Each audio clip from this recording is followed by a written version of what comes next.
Oh, no.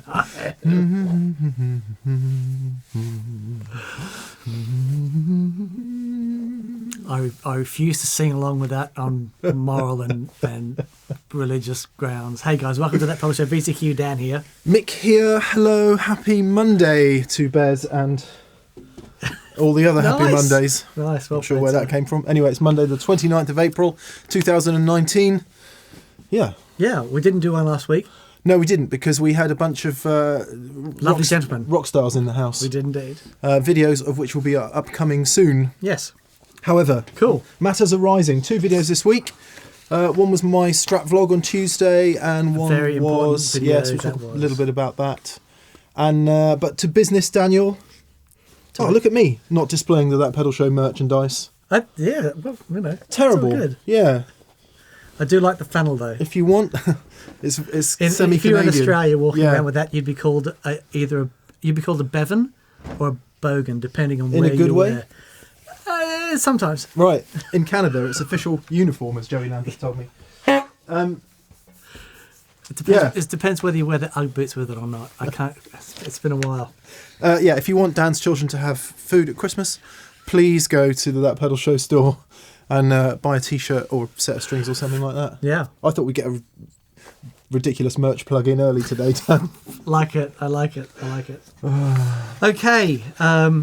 Here we go. Ah, man. Okay, so the first thing is the pronunciation of the word "gutbo." Gut. Oh, I love that. You like it? I love that. And from now on, that's what it is.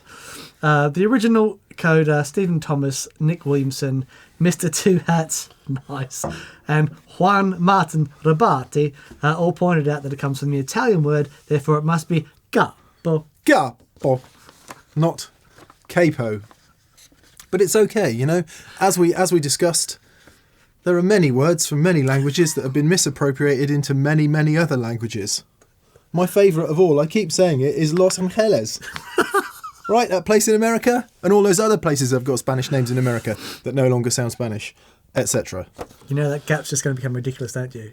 It's going to be ga. Bo. Bo. I see a T-shirt. Ga. Bo. Anyway, thanks for all your thoughts on whether it should be capo or capo. Apparently it's capo, which I'm pleased about. Very good.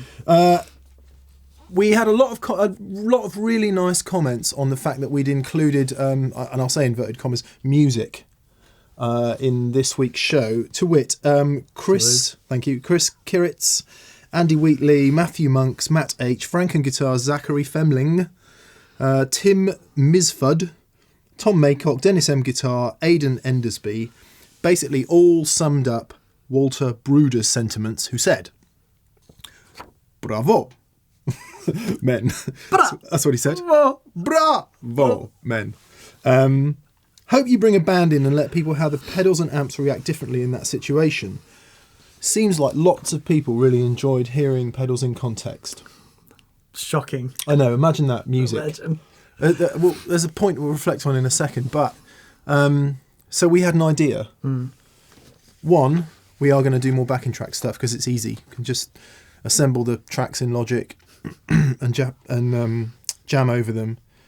Secondly, we're going to get Doug and Paddy in, if they agree. TPS band assemble. And this is the first time you all have heard of this, Pad, so I'm asking you on camera. If they'll come in, and we'll actually record a bunch of live backing tracks. Yep. Because it's impractical for the guys to be here when we actually film most of the time, because, you know, they work. They have lives that they need to be present in. So we thought we'd do that, and then that would give us the same option of just playing the backing tracks back over the PA and playing over them and making those backing tracks available. That is lovely. In some way that will not be free. I'm just going to make that point. Okay. So yeah. Great. It was good, wasn't it, to jam? Oh, it was fun. It was fun.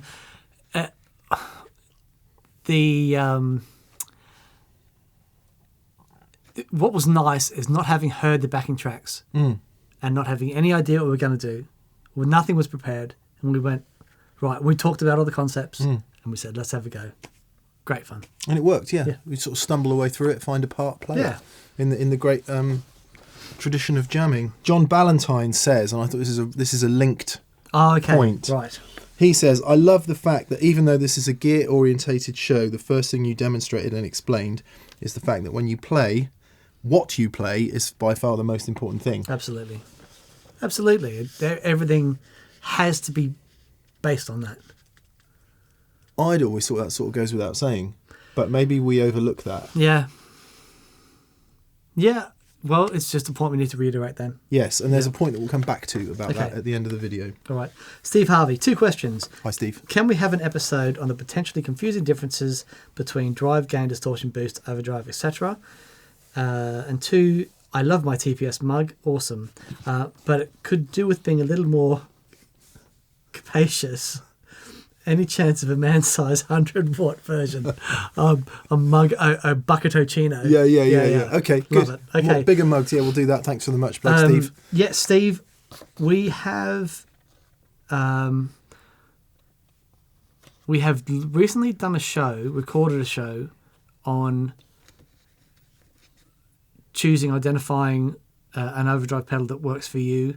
However, I love the idea of going through all the different sorts of gain sounds that we know and understand and have categorized and going through and saying, well, this is why that's that. Yeah, that's great. And Love I think if we could do that in a backing track or band context. Awesome. Because a comment that I haven't written down here, but somebody commented in the, and I apologise that I don't have your name to hand. Dave, Steve, Dave, Steve, Tyler, Taylor Smith. Okay. Dave, Steve, Taylor Smith said, wow, I don't like fuzz at all, but in the context of that mix, it sounds perfect. Wow, And it's interesting. Like, great, hooray, yeah. Good. That's good. Gives you something to think about. Brilliant. So yeah, Steve, we will do that. Also, watch the one with Josh Smith if you haven't. Josh Scott. Sorry. Yes. If you haven't already watched it, Josh Scott from JHS Pedals, who does go through. We do talk about that, albeit not in the context of music. Yep. Zach Guitar 07. Do you know of any charts that exist to supplement what you demonstrated in regards to EQing guitars to fit in a mix, such as which frequency bands to focus on for guitars to cut through? My band has 2 guitars, keys, bass and drums. Thanks for all you do. Sound on Sound magazine once did that exact chart. Wow. I've got it folded up in a bookcase. Okay. And it basically, down the left go instruments, so from female voice to contrabassoon or whatever. Okay, I know that one you're talking about. And then, left is 0 hertz and right is 25k or whatever. And it has the chart of the instrument's frequency ranges. And do you remember what has the biggest frequency range? No. Pipe organ. Of course. And pipe organ just spans the whole thing and more on either end. It's amazing. So it's a good start point, and it will help you. But of course, every room is different. Every situation is different. Yeah, the way that also, if you're plugging an EQ pedal into an amplifier, the way that amplifier interacts with that EQ pedal is different. Yeah. Because you might not get a push-in EQ, you might get overdrive, depending on where the gain staging is. Yep. A really helpful way to do it, actually, if you have access to any sort of computer recording equipment, and bearing in mind that GarageBand comes free on every Mac, it's pretty easy to download some sort of sequencer for a PC. Or even your iPhone or any other type of phone, smartphone or tablet. Music production software is easily attainable these days for nothing. Drag a few things in. Yeah. Mess with EQs. Yeah. Listen to it. That's really the only way you learn, isn't it? I think. Yep. Yeah. Right. Patriot Pizza Man says, do you guys always improvise off each other? Or are you comping bits of songs you guys know and have been playing for years? The jams at the end developed into a viable composition so quickly that had me wondering. That's very kind. So the things at the end, and again, what I really loved about doing the things at the end is because when we're just playing unaccompanied, and we do explore sounds, and we play what we vibe, but what the exploring sounds is code for wrong notes. So, but when we played over the jam, it was sort of like a fixed context. Yeah, you know what I mean. And therefore, we had to find something relevant. No, it was completely improvised, 100% on the spot. What we did do was use those concepts that we talked about. Tried to, yeah. Which we would simply, and again, it's not like these concepts are going to work 100% of the time, and you'll hear us trying things out and thinking, well, does that work? No, not really. So we're listening to each other and just having a go. Yeah. And there are parts just like, yes. There it clicked. Yeah. There not so much. Exactly. Yeah, and yeah. that's what you just have to be sensitive to. I deliberately kept the chords very simple, so there weren't crazy chord changes or section changes in the tunes. They were literally essentially jam tracks.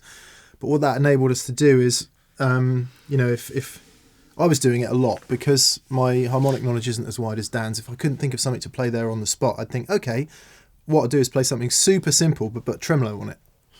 Right. And that creates a guitar part with effects rather than with notes. And yeah. So yes, it was improvised, but you know it's improvised as well because we kept all the mistakes in, and I think that's really important because you can hear us certainly hear me. Well, yeah, both feeling of us, yeah. but sort of feeling my way around, finding the way to those it. Yeah, and the voicings and stuff, completely unfamiliar with them. It was like, okay, I know the changes in there somewhere, and just working out till we found it. Yeah. Yeah. And of course, nothing is original. So there you go. So many people going, oh, that sounds like this song, or that song, or that song, or that song. Oh, you've done a bit of that song I've literally never heard of. Yeah. So yep. Nothing is original, is it? You're just sort of grabbing bits of what you've taken in and you're spitting them out in your own voice, hopefully, or on the way to that. How far are we down? Fancy FA. Fancy FA says, Fancy FA, or it might be Fancy Far, says, what about two guitars playing the same heavy guitar riff? Will the two riffs add up in volume and cut through, or will it just get lost? If you have two guitars with exactly the same frequencies, playing at exactly the same time, and they're playing so tight that there's no difference in there's no time shift or phase shift between the frequencies, then yes, they do add up. But that isn't what happens when you have two guitars, even with the same sound, because there's time differences. It adds up, but not in not 2 + 2. It's basic. It's almost a physical impossibility for two of you to play exactly the same thing. Yeah. If you took it down to a waveform level. Yeah. So it's dual riffs is a great way to do it. But as we said in the show, just vary the sound slightly. Yeah, I think you can use it to great effect as well. So if you you will get a slight, like a chorusing effect, or phasing effect, which is why double track guitars sound so cool. So if you play pieces in unison, then that's what happens. But then for a bit of variance in the song, do what Malcolm and Angus do, and just play different inversions, and it just lifts the song. It completely lifts it. So maybe the first half of your verse is in unison, and the second half you play the inversions or something like that. Great. I don't know. Lovely. Yeah. Right, Trick Lady Land says, what is the deal when your bandmate tells you to turn down when you can barely hear yourself and are already trying to blend in? Not an ego problem, I don't think. What's going on? So it's very interesting. One thing that can happen, depending on where your amp is placed, a lot of guys will play with their legs basically touching their amplifier, which is not a great way to hear yourself. And then what happens is everyone that's further away from your amplifier, and not necessarily, it doesn't have to be directional, they can just be, off on an angle, will hear it better than you can. So it's important to make sure there's enough space between you and the amplifier so that you're getting enough of the sound. If you can't, if space on stage is an issue, lean the cabs back. Yeah, tilt them at yourself. But hearing yourself is the start of all great tone, great playing. You've got to hear yourself. It's usually, we will all attest to being in that situation where your first inclination is to turn up. And of course, we've all done that and continue to do it. Yes. If there's any way of possibly getting your head into the idea of thinking about EQ and gain structure, that will enable you to hear yourself without having to turn up. Yep. Lovely. But it is maybe if there are any audiologists or psychoacoustic people listening, watching, there might be a psychological explanation for it as well. where you can't hear yourself as well as you can hear everyone else. I don't know. Yeah, interesting. Maybe. Interesting. David Williams says, Mick, you seem to change pickups a lot with your playing. Is that something you do instinctively, or is that searching for the right sound with what you were playing? In the context of that jam, I was even annoying myself watching it back, going, oh, for goodness sake, can you please just find a sound and stay there? Live, I'm probably on the Strat at least 50-50 bridge neck, and maybe as much as 70 bridge, 30 neck, depending on what we're playing. So I don't use the 2 and 4 positions very much in a live situation, unless it's a really dropped out part where it needs to be that scoopy thing. In here, where you've got the increased dynamic range, you've got more chance to mess around a bit. Yeah, definitely explore, find things that sound cool and hollow, because I know that once I get to mix it, I can make it work. In a live situation, not so much. Bridge pickup, trebly, loud, I can be heard. Neck pickup, fluty, Strat. Good. Yeah. Inaki Font says, do you have any tricks to mark settings on your pedals? Nice tones. Do you mark your pedals? Nope. Why don't you mark your pedals? Because it changes depending on venue, songs. I'm constantly playing with my knobs. Indeed. That was good. It's taken a while this morning, but that was good. I'm the same. I have a vague idea of where everything's normally set, but then it'll, it's like, actually, I need a little bit more here. Yeah. So, 2 practical examples of that. Any overdrive pedal usually gets more output and less gain. Yeah. So compared to playing in here, that's usually gainier and relatively quieter. And then once you get into a live setting, I always find I turn the gain down and the output up, so that the thing is cleaner and more audible and is, isn't as squashy and compressed. Secondly, delay level, same thing. In here, loads of delay, way, and then as soon as you get to a gig, it's like, no, need a bit less delay level, because it's just too wet, as it were. I didn't say a word. I did not say a word. Is that true for you as well, Daniel? Very true. Okay, so PJSGBC. Pyjamas. Jaffa cakes. Yeah. Sugary good biscuits. And Before Christ. That's his name. Poses an interesting bunch of questions. Almost a philosophical question, I would say.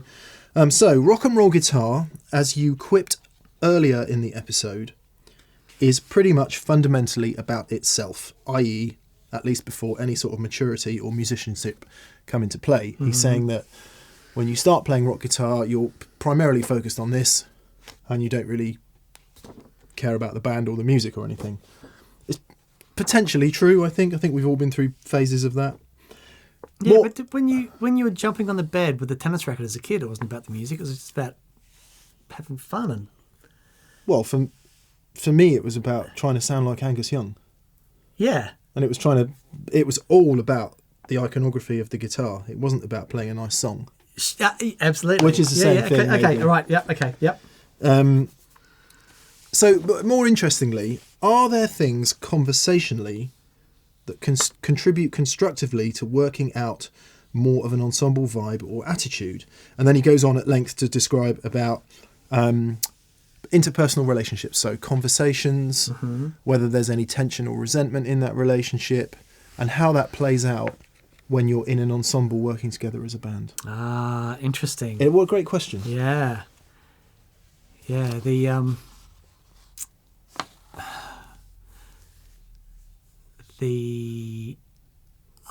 while he's bringing that to mind, watch the Fleetwood Mac documentary. That's exactly what I was going to say. The Fleetwood Mac conundrum. Really? Yeah, that's exactly what I was going to say. Where Lindsay and Stevie are in the throes of the end of their relationship, or they're past the end of their relationship, and they have to play these songs that they've written together on stage in front of thousands of people. And this is like a heart-wrenching moment, because these songs are about love and of loss and all the things. Shacking up's all you want to do.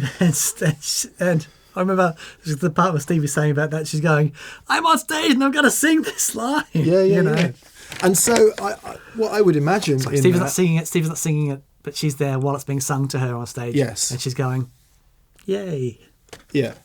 So I think there are elements of those relationships that can be really constructive and emotive and bring out the emotion and the real passion in music. But then there comes a point where it's entirely destructive. Listen to the troll tapes. Yeah.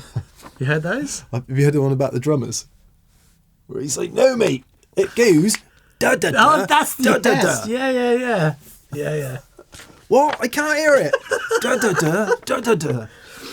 Of course, look, it's relationships. It's and it's all about the great thing about the Fleetwood Mac thing is that they all recognised that no matter what happened, none of them wanted to leave the band until obviously, notwithstanding the rest of the stuff with Lindsay. But they all went through, they all broke up and swapped around and went out and came back in and, and you grow and develop as a person and as a musician. It's just all informs what you play. It's all part of it. But there is a point where it becomes kind of symbiotic. Malcolm and Angus will use them as an example. But, anyone that's been in a band for many years, someone else said Mike McCready and Stone Gossard, you could name the guitar duos down the history who just have this, who develop this symbiotic relationship, and that is down to a personal relationship as much as it is musical. And it's when it works, it's a wonderful thing. It is. So Rog Pigfender, David Watts 83, Jeremiah McCann, Sam Popkin, and Mark Burgess says, "Dan, what happened to the long amp Roxanne on the board?" Really like the long amp Roxanne. I found that it worked awesome for the driven stuff and for the heavier stuff, but for the cleaner stuff, it wasn't doing exactly what I wanted it to do. So I've gone back to the Hartman flanger for now. We'll see. That's the thing, isn't it? Yep. Like it today, like it less tomorrow. Yeah. And vice versa. Repeat for the rest of your life. Boom. Done. The history of pedals, if that book ever gets written. There it is. Steve Place. Brilliant entertainment and knowledge as usual, fellas. Thank you, Steve. One thing you touched on that crops up regularly is the use of the guitar volume pot. I have loads of questions about this, and I'm just going to reel them off quickly. When you play straight into the amp with no pedals to demo your direct tone, is your guitar volume on full? Yes. How much do you back off to clean up? Depends what the pedal is going into. Totally depends on the amp and pedal. Neither of you use treble bleed circuits, so when setting up your amp tone, is the loss of top end when you roll back something you have to take account of? Again, it depends on the gain stage that comes after guitar. I find that with the stuff that I use, I have no problem with treble. In fact, I have more treble than I need. Yeah. Taking a little bit, reducing the input to these pedals. I just as many players can't play without a treble bleed, I can't play with one because I've spent the last 30 years playing without one. Boom, there you go. How does rolling off the volume affect the drive in different pedals, etc.? What you've just described, Steve, is a whole episode of that pedal show, which we will do. Awesome. Yeah? Yep, perfect. That makes sense, because I think what we'll get to at the end is it just entirely depends on your guitar, amp and pedal. The only thing to say about the volume pot really is, after a while, if you use it all the time, you do it absolutely without thinking. Don't even think about it. Sure. And it's just in there a bit. Yeah. And finally, you ask, any chance of having John Mayer on the show when he's over later in the year? Funnily enough... Give John a honk. Well, I know he watches the show. No, I've got no idea that he watches the show. Almost entirely unlikely, unfortunately. However, he's very welcome. Yes, of course. Open invitation very to every megastar. But once they get very megastar-y, it really does drop off a cliff, the likelihood of them coming on. Yeah. Unless they're Ed from Radiohead. Who's got time for us? Who cares? Who cares about his audience? He does. Oh, man. It would be awesome to have John Mayer on. I've met him a couple of times, interviewed him, and he's a super interesting guy, and I'm very interested in his headspace at the moment. Yeah. Jimmy Sanchez, please enjoy a skit from Jimmy Sanchez. Yes, please bring Dave Gregory onto the show. Possibly a 12-string episode? Question mark. My all-time favourite. Done, recorded, in the can, coming soon. Yeah. It's like a Rickenbacker frenzy. It is awesome. It's very cool.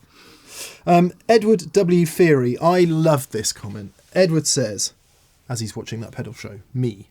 Gosh, I sure wish I could play real guitarist stuff, not these crummy cowboy chords. Dan and Mick, who are real guitarists, apparently. Hi, this week we're going to spend 20 minutes making cowboy chords sound awesome. Thanks for the validation, guys. There's a really serious point here. Regardless of what you think of Taylor Swift, stick something like Shake It Off on. Right? Okay. One of the most heavily produced songs in recent history. Right. You know what the chords are? There's a capo. It's cut. Bob.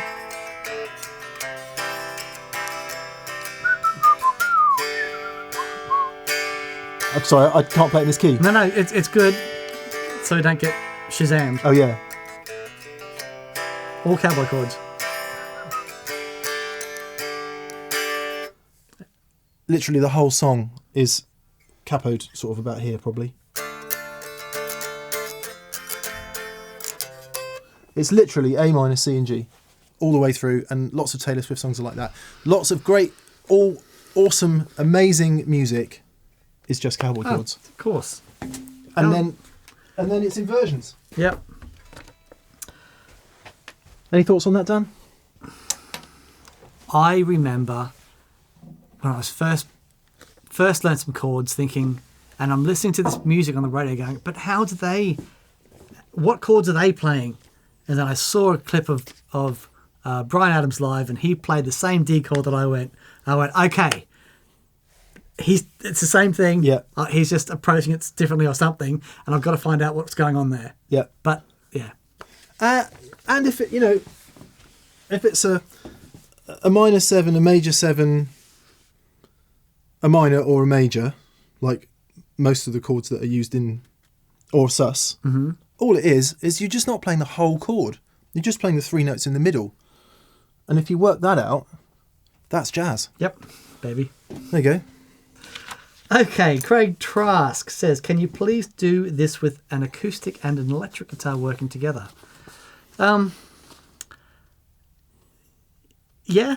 It's the same. It is the same. But it's just easier. at different frequencies. It is easier. Yeah. Yep. Because the acoustic guitar, broadly speaking, has that EQ curve. Yep. Loads of bass and loads of treble. Mm-hmm. An electric guitar has that EQ curve. Not much bass, not much treble. Yep. Also, long time since anyone has mentioned the dB meter. Not. But Joe Scam would like us to get rid of that flashing clock. Thanks. That flashing clock that's currently not flashing. I had an idea for that. I don't know if it's going to work. Ideas are dangerous, Dan. Ideas are dangerous. What are those filters that you put on lights and things? Maybe get a dark one of those and put it over the front so it dims it. Oh, okay. So I thought we could try that out. Is it annoying you as well then? No, it's just when I see it back, I can understand why people are getting distracted by it. I don't even notice it anymore. Yeah. It's like having a baby. And then everyone else is really upset and annoyed by it. Is it crying again? I don't know. Okay. Chris Cassidy makes a fantastic point about volume. He says, on volume, I can't say this enough. Your louds can't be loud unless your quiets are quiet. Perfect. Dynamics, people. Yep. Beautiful. Love it. Yeah. Yep. I just need to check that's not the UPS man. It wasn't UPS. Okay. Okay. Cyrus Fontaine. The other guitar in my band is acoustic, and the drums are actually a cajon. So I have a silly amount of frequency range to play with. It's a good time. Yeah, I think the correct pronunciation is cajon. Cajon? Cajon? Cajon. Cajon. It's a Spanish word. Okay. Yeah, one of those boxes you sit on and bang. Love that. Love that. Yeah. It's Can I say, sorry, just quickly, when we were in LA a couple of years ago, we went out with Owen. Yeah, Owen Barry, yeah. And yes, Owen Barry. One of the bands supporting, he came out with a cajon. Cajon. And the lead singer guitar player was Tuvok from Star Trek. Yeah. Do you remember that guy? Wow. Actually, I got a photo of me and him. Here you go. But his band... You know you have to get me that photo within the next hour and a half. I've got it. Yeah, but okay. his drummer was a cajon player. Yeah. That was awesome. It's great. Well, the last band I was in before the TPS band regularly was a rock band that was really good fun, really good friends, but it became so cacophonously loud. It was doing my head in every gig. It was just beyond... I had to stop doing it, which is, it's me saying that. I like loud. And after that, we did an acoustic version of that band with 2 acoustic guitars, cajon, and bass. It was awesome. The harmonic space was incredible. And where the vocals sit. You could hear everything. It was really lovely. So, and then sometimes we do like one acoustic, one electric bass and cajon, or sometimes just like a tiny cocktail kit with either batter rods or, those wire brush things. Yep. But not going actually hitting the drums like you're supposed to. And it was good. It was musical. So yes. Star Trek Voyager, by the way, for anyone that's wondering exactly what show he was on. Anyway. Yes, making grammatical errors forever to boldly go, isn't it? It's a split infinitive, although lots of grammar people have argued the opposite case. But anyway. Okay. Yeah. Here we go. David Rowland. I would appreciate to view your thoughts on subject matter such as dealing with bad monitor mixes, other live performance issues, emergency gear rescues, etc. Thank you so much for doing all the work that you gentlemen do. Thank you, David.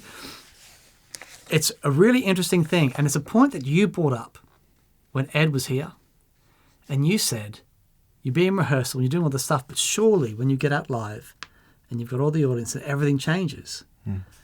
And Ed's response was, well, the live gigs are just more fun. Yeah. Now, what does change if you're doing smaller venues, because when you're doing larger venues, there's a consistency with production,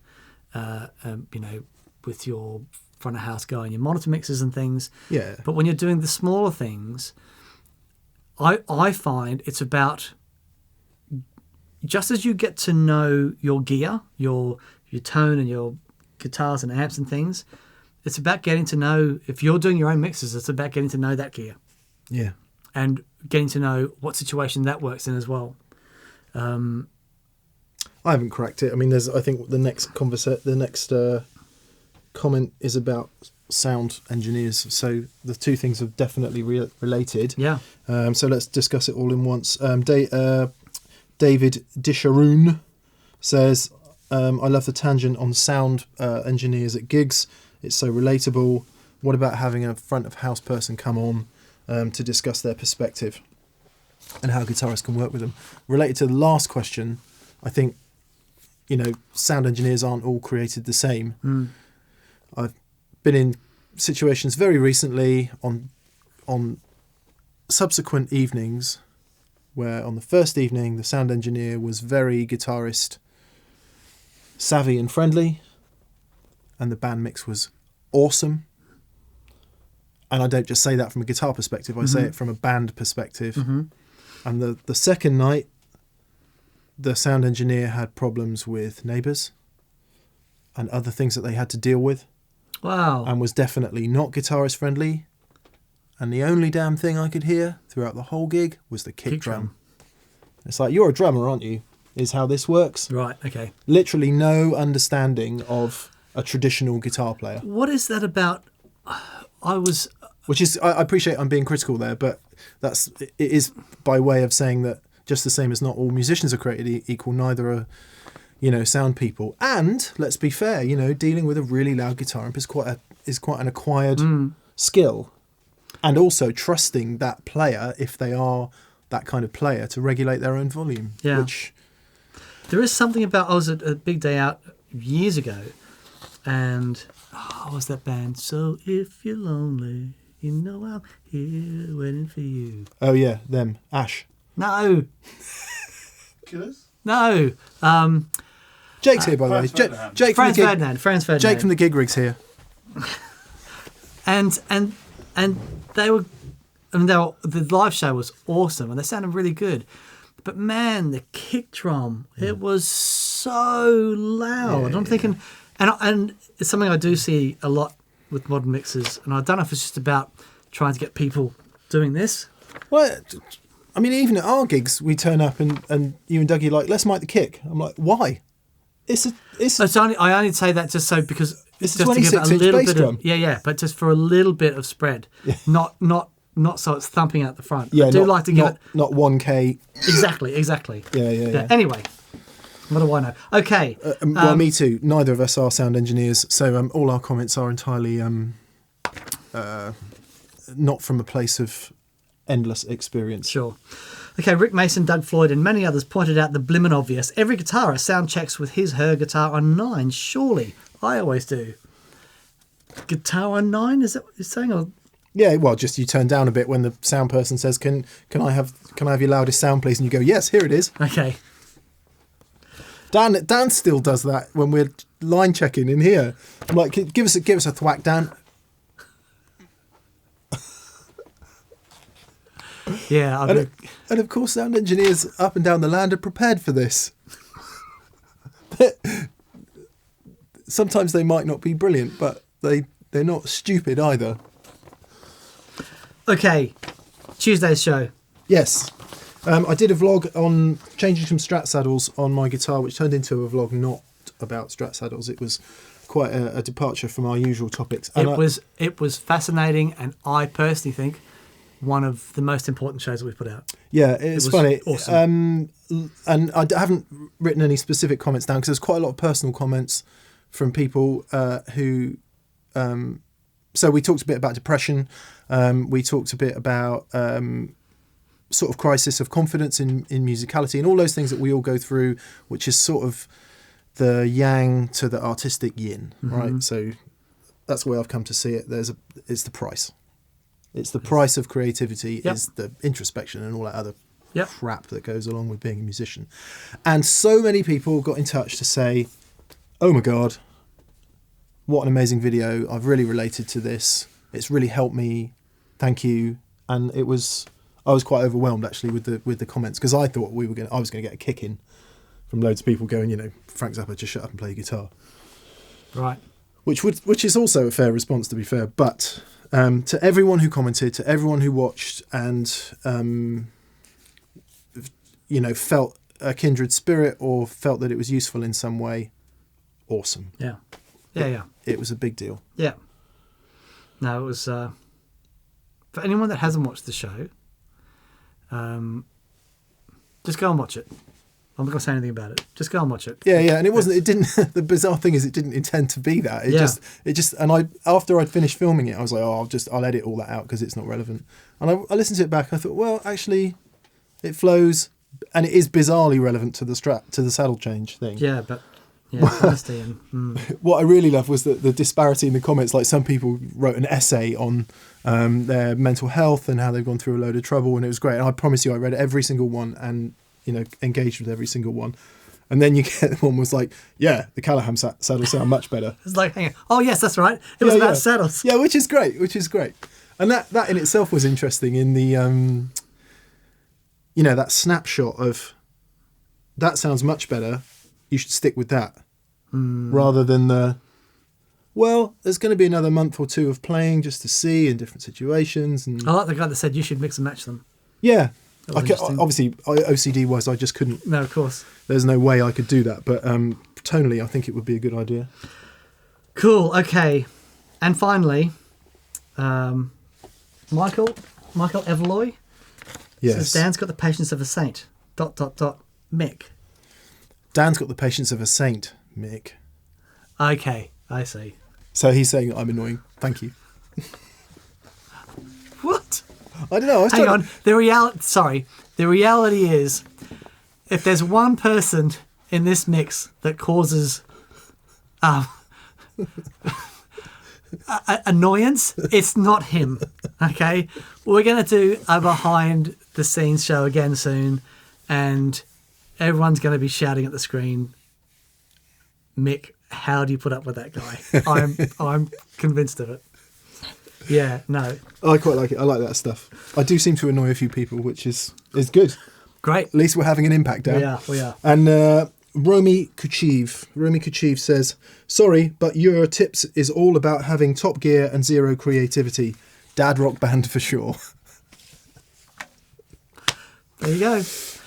Cheers, guys. Thank you so much for watching. Massive thank you to our patrons and to everyone that's gone to That Pedal Show store and to our preferred retailers. Have a fantastic week. Check out the description below for links to everything. Have a great week. See you soon. Bye.